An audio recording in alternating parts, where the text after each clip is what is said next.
Kevin Fiala scored 5:37 into double overtime, and the Nashville Predators beat the Winnipeg Jets 5-4 on Sunday night in Game 2 to even the Western Conference semifinal series. The President's Trophy winners had the NHL's best road record during the regular season, but the Predators got the split they needed before this series switches to Winnipeg for Game 3 on Tuesday night.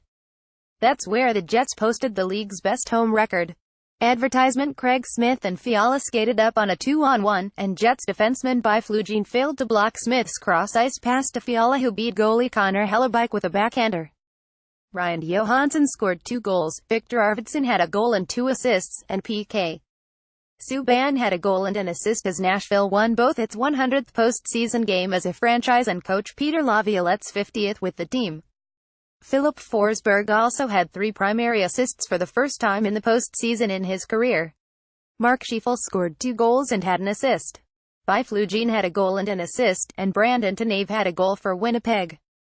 Tanev tied it at 3, putting the puck past Pekka Rinne's right skate at 5:11 of the third. Johansson answered 34 seconds later, skating around Jets defenseman Toby Enstrom and beating Hellebuyck top shelf. But Scheifele forced overtime with his 4th goal in this series and 8th this postseason with 1:05 left in regulation, and Hellebuyck pulled for the extra attacker. Nashville Predators left wing Kevin Fiala scores the winning goal against Winnipeg Jets goalie Connor Hellebuyck. Mark Humphrey, Associated Press. The Predators brought star Carrie Underwood in for the U.S. anthem as a proud hockey wife of Nashville center Mike Fisher, and Marcus Mariota brought the NFL's Tennessee Titans offensive linemen to wave the rally towels. Pro Bowl left tackle Taylor Lewan held up a huge catfish before they chugged beers, Lewan using the catfish as a funnel. After throwing up a postseason-high 48 shots and losing Game 1 on Friday night, the Predators wasted no time getting on the board this time.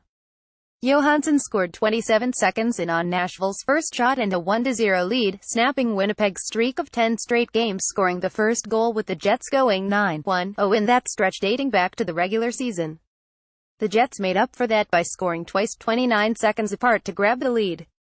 Byfuglien scored between Rinne's pads on a 4-on-4 at 12:47, and Scheifele made it 2-1 with a power play goal at 13:16 of the period.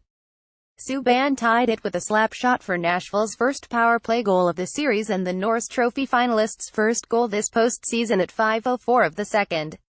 That brought the sold-out crowd to life again, and Rinne settled down as well. A couple minutes later, he made a big pad save on a shot by Kyle Connor and then gloved a shot from Byfuglien. The Jets thought they took the lead with 6:14 left in the second period, only to have the apparent goal by Andrew Kopp immediately waved off.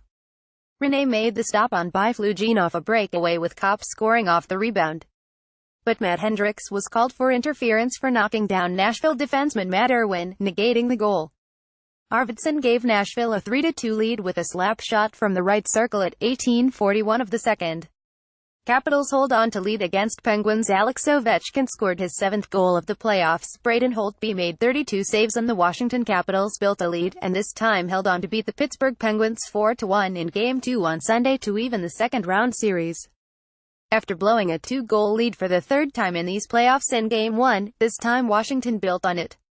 The Capitals also were the beneficiary of a questionable video review in the 3rd period when the NHL ruled there were no definitive replays showing the puck cross the goal line on what would have been Pittsburgh's 2nd goal.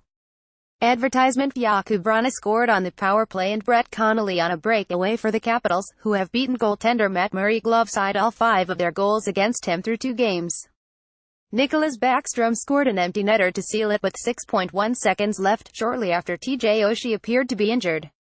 Murray made 18 of his 28 saves in the first period when the Capitals had an onslaught and built their lead. Holtby robbed Sidney Crosby and Jake Guentzel with sliding pad saves to on the way to evening the series going into Game 3 Tuesday in Pittsburgh, which could mark the return of Penguins star center Evgeny Malkin. In Malkin's 3rd consecutive game out of the lineup with an apparent leg injury, Pittsburgh felt his absence as it failed to mount much of an offensive attack beyond the top line of Crosby, Guentzel and Hornqvist. Braden Holtby makes a save.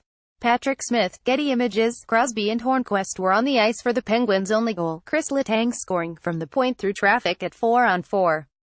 The Capitals improved to 2-3 in the playoffs when scoring the first 2 goals of the game. Blowing 2-goal leads had become a theme for Washington, which made Connolly's early second period goal all that much more important.